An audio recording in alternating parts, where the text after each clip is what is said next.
So I'm not sure of the exact age of this scroll. It's actually a rolled up parchment, so it didn't start life as a scroll, but once it's rolled up, as far as we're concerned, it is a scroll as far as the machine's concerned and all the technology we need to unravel it. I'm Graham Davis, reader in 3D X-ray imaging, Institute of Dentistry at Queen Mary University of London. And I'm actually standing here at what we call the MUCAT 3 scanner because it's our third generation of scanner that we've developed here. And this whole system here, this is obviously a lead-lined enclosure, so once this door is closed, there's going to be no X-ray leakage anyway. It's completely safe to sit here. Nowadays, X-ray technology used to look beyond what we can normally see with the naked eye is a familiar procedure in medical diagnosis. Modern X-ray machines are now capable of creating three-dimensional scans using X-ray computed tomography, better known as CT scanning. Just as CT scanning has helped improve medical diagnosis, scientists are now proving its capability in the field of cultural heritage, especially in helping to reveal the content of parchment documents, which for hundreds of years have remained too delicate to unroll. Professor Tim Wess is from Cardiff University. Parchment is skin. It's dried skin that's been salted and limed and stretched and beaten and had hot water poured over it, trying to make a smooth writing surface. And so understanding how molecules behave over hundreds of years is something that interests me, and parchment's been a fantastic vehicle to be able to study that. So working in that vein, I then got more and more involved with samples where the documents had effectively turned from the collagen into gelatin and actually glued themselves together. Tim gave me a number of parchment samples, and these weren't actually scrolls, but we just rolled up a small piece, put it in a container, put it in the X-ray system, and sure enough we could see the ink on it. Now, we didn't have any means of unravelling it then. What we did have was some rendering software created at the Australia National University would actually allow us to sort of slice it, and actually we could at least see the writing that was on the inside of the scroll or on the outside of it.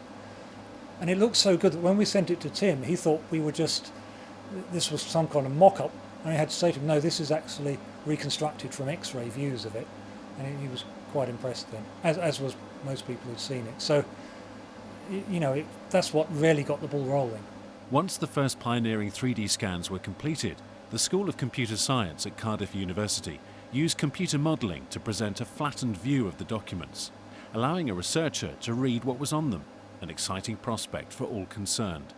The first time that I saw that done, there is definitely, and it's one of those moments in your scientific career that sends shivers down your spine for the right reasons.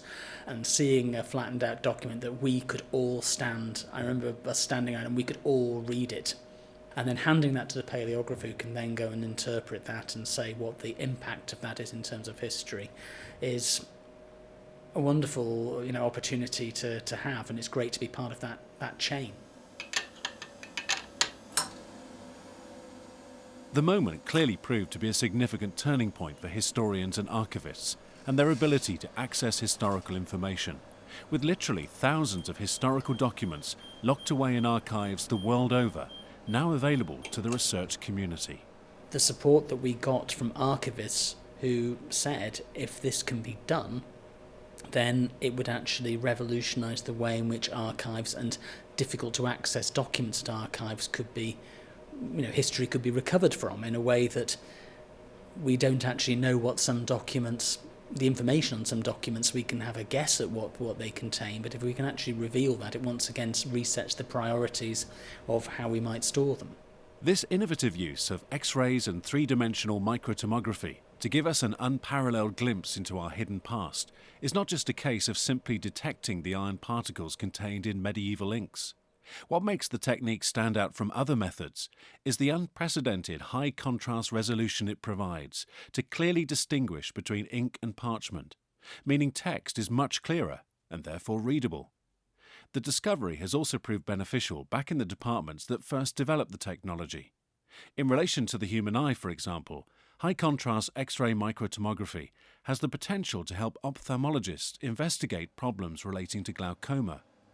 While for Graham Davis and his colleagues at Queen Mary's Institute of Dentistry, this enhanced scanning technique is helping advance aspects of dental research. As well as developing the new scanner, we've made a number of improvements to existing scanners using our sort of own the technology that we've developed here. And that's already where we're using that in the dental research to see things in teeth that we hadn't seen before. And in fact, we've just got a paper just been accepted now talking about high contrast X-ray microtomography in dental research. Back in the domain of cultural heritage, there are aspects of the new technology that still need to be improved. While the archive community has been excited by the prospect of at last being able to read inaccessible documents, there are still several developments required to make the machine practical. The detector that we're using at the moment, the CCD detector, isn't the most efficient one. It's not the fastest, but it gives us the most accurate results, and that's why we've stuck with that. When we've got that, when we've shown feasibility that we can do this, then we start to think, can we make it faster? Can we make it portable so that we can transport this thing to museums or archives? Those are the sort of things that I think will come in future projects. But at this level, it was rarely, we're asking the question, can this be done or can't it? We're on that narrow line between possibility and impossibility, and I hope we're on the right side of that line.